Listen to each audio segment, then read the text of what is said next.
बसंत गुरु जी का प्रणाम। आज हम एक चर्चा कर रहे हैं। बिटिया माता पिता की एक दुआ है, एक आशीर्वाद है, एक रूह से रूह तक की चलने वाली सफ़र का एक प्रकाशन है, प्रस्फुटन है। इस देश दुनिया में सभी देशों ने बेटियों को लेकर के अच्छी अच्छी योजनाएं बनाई हैं, शानदार योजनाएं बनाई हैं, कानून भी बनाया है। उनकी सुरक्षा को लेकर के, उनके विकास को लेकर के, उनकी डेवलप को लेकर के, उनकी शिक्षा को लेकर के, उनके अधिकार को लेकर के सब कुछ अच्छा बना हुआ है। आप दुनिया की एक एक डॉक्यूमेंट को देखेंगे, संविधानों को देखेंगे, वहाँ के कानून को देखेंगे, लॉ को देखेंगे, तो ऐसा लगता है कि पूरी की पूरी इस दुनिया ने बेटियों को सब कुछ वो देने का अपना वादा और दावा और वादा दोनों निभा रहे हैं। लेकिन अक्सर घटनाएं दूसरा बयां करती है। अक्सर ये देखते हैं कि बेटियों के साथ कितना नाइंसाफ हो जाता है। जब बेटी ससुराल जाता है तो जो ससुराल जब जाते हैं तो वहाँ का जो सास ससुर देवर ननंद भौजाई रिश्तेदार पति बेटी में कुछ अलग चीज़ देख लेता है। कोई धन देखता है, कोई दौलत देखता है, कोई देखता है कि मेरी सेवा के लिए आए हैं, कोई दासी देखता है, कोई क्या क्या उनके ऊपर देखते हैं। और बेटी जब जाता है ससुराल तो वो सोचता है कि मेरे एक माँ बाप थे, अब मेरे दो माँ बाप हो गए। मेरा कितना भाग्य है। बेटी सोचता है कि मेरे एक भाई थे, अब एक और भाई हो, मेरी एक बहन थी, एक और बहन हो गया, मेरे एक दादा दादा था, एक और दादा दादी हो गया, मेरे एक ही नाना नानी थे, एक और नाना नानी हो गया। यानी हर चीज़ में वो दुगना होने का खुशी और एहसास से भर जाता है। लेकिन हमारी सोच, हमारी विचार, हमारी संस्कृति और हमारा डिमांड न जाने फिर वो दुआ वाली भाव कहाँ चला जाता है। कई जगह हम देखते हैं, कहते हैं कि हम अपने बहू को बड़ा प्रेम करते हैं, उनके ऊपर बड़ा दया करते हैं। अच्छा, दया का भाव क्यों भाई? जब हम उसको अंगीकार करते हैं, जब अपनी आत्मा में स्वीकार करते हैं, जब अपनी रूह में स्वीकार करते हैं, तो फिर मेरा एहसास में क्यों नहीं उतरता? फिर मेरे जीवन के धरातल में क्यों नहीं उतरता? फिर इतनी समस्याएं क्यों? तमाम सरकारों को क्यों बनाना पड़ा उनके अधिकार को लेकर के, उनकी सुरक्षा को लेकर के कानून? ये जो कानून बनाने का जो जब भी समय आता है मित्रों, इसका मतलब ही है कि कुछ न कुछ लोचा है हमारी सोच में, हमारे विचार में, हमारी क्रिया में, हमारे कर्म में, हमारे सोचने के तरीका में, हमारे महसूस से भरने के तरीका में, हमारी सोच के तरीका में। हम क्यों नहीं समझते हैं ये ईश्वर का दुआ है? ये ईश्वर का दुआ है जो हमारे ऊपर जीवन में प्रकट होता है। हम क्यों नहीं प्रेम से भरते? हम क्यों नहीं उनको देने के लिए अपने हाथ जरा सोचते विचारते हैं? बेटी कुछ मांगता है तो पापा सोचता है कितना खर्च करूं। एक लिमिट, एक दायरा, एक लिमिटेशन, न जाने कितनी सोच हावी हो जाता है। मैं अपने गुरुदेव से पूछा, गुरुदेव क्यों ये जगत जो अधूरा है, पुरुष मतलब क्या, जिसके पास केवल XY क्रोमोसोम है, एक क्रोमोसोम की कमी है, वाई मतलब क्या है? यहाँ क्वेश्चन मार्क है कि दूसरा क्रोमोसोम है, जोड़ा इसका कंप्लीट नहीं है। अधूरापन, जीवन का अधूरापन, सोच का अधूरापन, DNA में अधूरापन वो इतना प्रबल हो गया कि जिसमें संतृप्त है 2X मतलब क्या है? उसका DNA संतृप्त है, उसके जीवन में वो DNA का वो सर्वगुण है, कोई अधूरापन नहीं है। वो अधूरापन नहीं होना, उनका प्रेम मोहब्बत का होना, उनकी संवेदना का होना, उनका मातृत्व का होना, क्यों? तो गुरुदेव ने कहा कि बेटा ऐसा है, यह दुनिया हजारों बरस से, न हजारे कितने बरस से बेटियों को बोझ समझ लिया गया, उनको निर्बल समझ लिया गया, उनको दया की पात्र समझ ली गई और वो धीरे धीरे उनको समझा दिया गया, कभी ताकत से, कभी चरित्र हनन करके, कभी बाहुबल से, कभी धन बल से, कभी मान्यता के बल से, मतलब तमाम तरह की इतना प्रेशर उनके ऊपर बनाया गया कि बेटी दुआ नहीं रह गया, बेटी दया हो गया। दुआ से हम दया में बदल दिए। हम कहते हैं हमने बेटियों को बराबर अधिकार दिया, हम बेटियों को बराबर निगाह से देखते हैं, हम बेटियों को पढ़ाते लिखाते हैं, हम बेटियों के लिए ये करते हैं। पर उसको बेटा नहीं कहेंगे, भेद रखेंगे, बेटियां हैं ससुराल जाएगी, उसको हम बोझ मान लेते हैं, आँख की किरकिरा मान लेते हैं। बेटी गुड़िया है, छोटी है, सुंदर है, तब तक तो माता पिता कहते हैं वाह वाह, नाचते हैं कि ये मेरी बेटी है, बड़ी सुंदर है। लेकिन बेटी जैसी 18 साल की हो गई, बेटी जैसी 25 साल की हो गया, अब माता पिता की आंखों में किरकिरा, इसकी सुंदरता को कहीं नज़र लग गया तो लोग इनको देखते हैं, हाय तौबा करेंगे, अब इनकी विवाह की तैयारियां करो, विवाह के लिए एक योग्य वर्ग ढूंढो भाई। और लड़के को डिमांड, लड़के डिमांडी, लड़के योग्यता रहे ना रहे, पर चाहिए उनको एक सुंदर खूबसूरत लड़की, चाहिए एक मोहब्बत करने वाली लड़की, चाहिए एक धन दौलत वाली लड़की, चाहिए एक एजुकेटेड लड़की, चाहिए एक सुसभ्यता वाली लड़की, सुसंस्कृत वाली लड़की, और ये भी चाहिए कि वह मेरी माता पिता का सेवा करे, वो मेरे हर हालात में समझौता कर ले, वे मेरी हर तरह को मेरे ही बात माने, वो हमारे ही संस्कार में घुल मिल जाए, वे हमारे ही चाकरी करे, वे हमारे ही दास्ता करे। और बेटी और जो बहू हो वो पढ़ी लिखी हो, धन वाली हो, कमाते भी हो, चाकरी भी करे, मतलब हर तरह की चीज़ें यदि हम किसी देख लेते हैं और फिर कहते हैं कि बेटी हमारी तो दुआ है।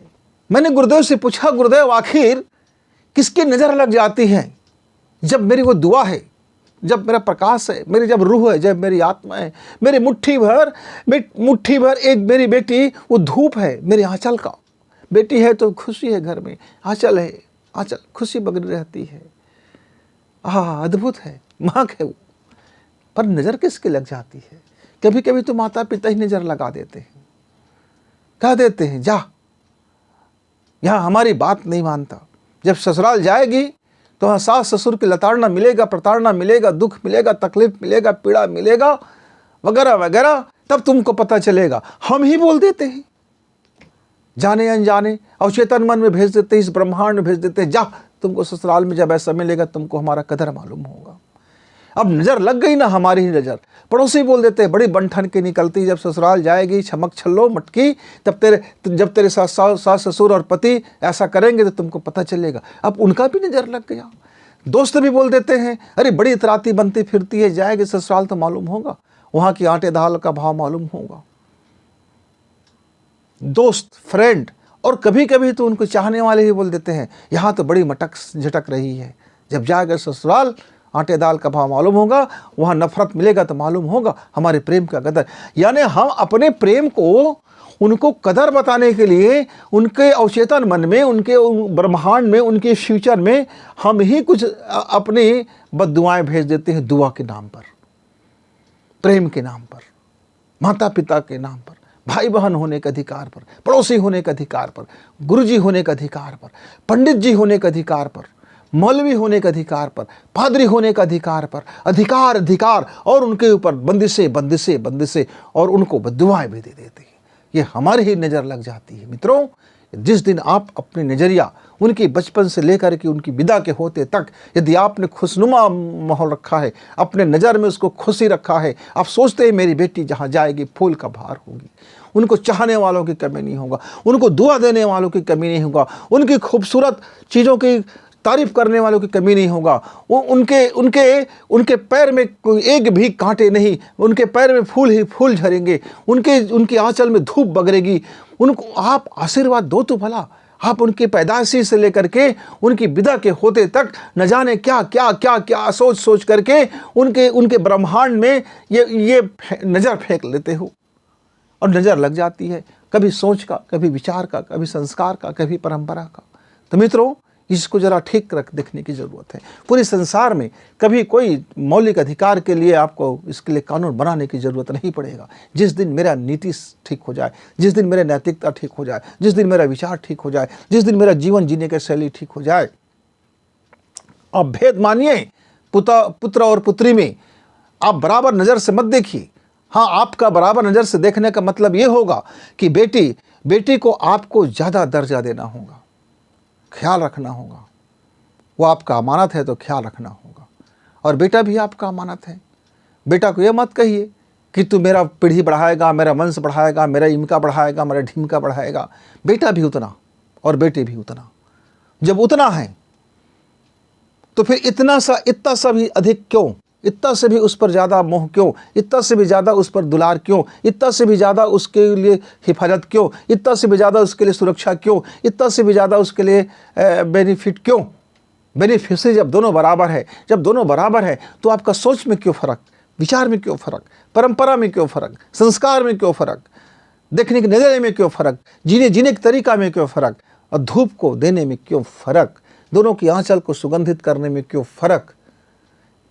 धन, मनी माइंड, पूरी संसार में वसीयत में यदि माता पिता अपने संतानों को यदि नैसर्गिक रूप से बराबर भाव सोच करके यदि वितरण का प्रणाली रखते तो ये शायद नहीं होता। हमारी परंपरा ने, हमारी संस्कार ने, हमारी संस्कृति ने जो पुरुषवादी हो गया, वसीयत दे दिया संपत्ति को, ये देश की संपत्ति नहीं हो गया, वो मेरा संपत्ति हो गया और पुत्रों में, संतानों में, पुत्रियों में बांटा जाएगा। ये जो बंटवारे की भाव है, ये जो डोनेशन की भाव है, ये पीढ़ी दर पीढ़ी जो धन का जो हस्तांतरण है, ये बड़ी गड्ढमट कर देता है मित्रों। ये जो धन का हस्तांतरण का जो नियम है हमारा, जिस दिन इस नियम में बदलाव होगा, संतानों की सोच और विचार में बदलाव हो जाएगा। फिर आप देखेंगे किस तरह से बदलता हुआ चला जाएगा। ये जो पीढ़ी दर पीढ़ी किसी चीज़ को बदल देने की भावना है ना, ट्रांसफ़र करने की भावना है, मेरा पुत्र मेरे गुण को बढ़ाएगा। भाई मेरा डीएनए तो मेरे पुत्र में भी है, मेरी पुत्री में भी है। मुझको मेरे अलावा कोई मुक्ति नहीं देगा, मुझको मेरे अलावा मेरा ईश्वर का मैं 100% हूँ और मेरा जो डीएनए है कहीं और मेरा काम का नहीं है। जिस दिन मनुष्य अपना मुक्ति, अपनी स्वतंत्रता, अपने सृजन, अपना गुण समझ ले, संतान एक सृजन है, न बेटी है न बेटा है। संतान ईश्वर का दुआ है, न बेटी है न बेटा है। संतान उसके जीवन का एक अद्भुत सृजन है, न वो बेटी है न बेटा है। ये सोच जिस दिन हावी होगा आपके जीवन में, आपका लाइफ स्टाइल में, आपके संस्कार में, आपकी परंपरा में, आपकी सोच में, मित्रों, उसी दिन फिर संतानें मुट्ठी भर धूप होगा जो जीवन में प्रकाश देगा, महक देगा, खुशी देगा, वो सब कुछ देगा। वो ईश्वर का आपका अवतार होगा। इसलिए आप जरा सोचे, जरा आज बेटी के बहाना ही सोचिए। संतानें हमारी मुट्ठी भर धूप है जो जीवन में बगर जाता है। संतानें हमारी खुशबू है जो जीवन में और आंचल में बगर करके हमको महक देता है। मित्रों, तो थोड़ी सी नज़रिया बदलने की ज़रूरत है, थोड़ी सी सोच को आप ठीक से एक बार दोबारा देखने की ज़रूरत है। तो आइए आज हम अपने संतानों के बारे में कुछ सोचें, अच्छा सोचें, बेहतर सोचें, कल्याणकारी सोचें, परमार्थी सोचें, रूहानी सोचें, आत्मीय होकर के सोचें। वो मेरा आत्मा है, मेरी आत्मा का टुकड़ा है, मेरे जिगर का टुकड़ा है, मेरी लगती जिगर है, तो जिगर बन के सोचें। अपने टुकड़ा को देखें तो सही कि आपका टुकड़ा है, यह सृजन है, यह ईश्वर का उपहार है, या फिर आपके लिए स्वयं ईश्वर आपके संतान के रूप में प्रकट हो गया है। अपनी अपनी सोच, अपना अपना जीवन आप भी ज़रा सोचें, देखें। तब तक गुरु जी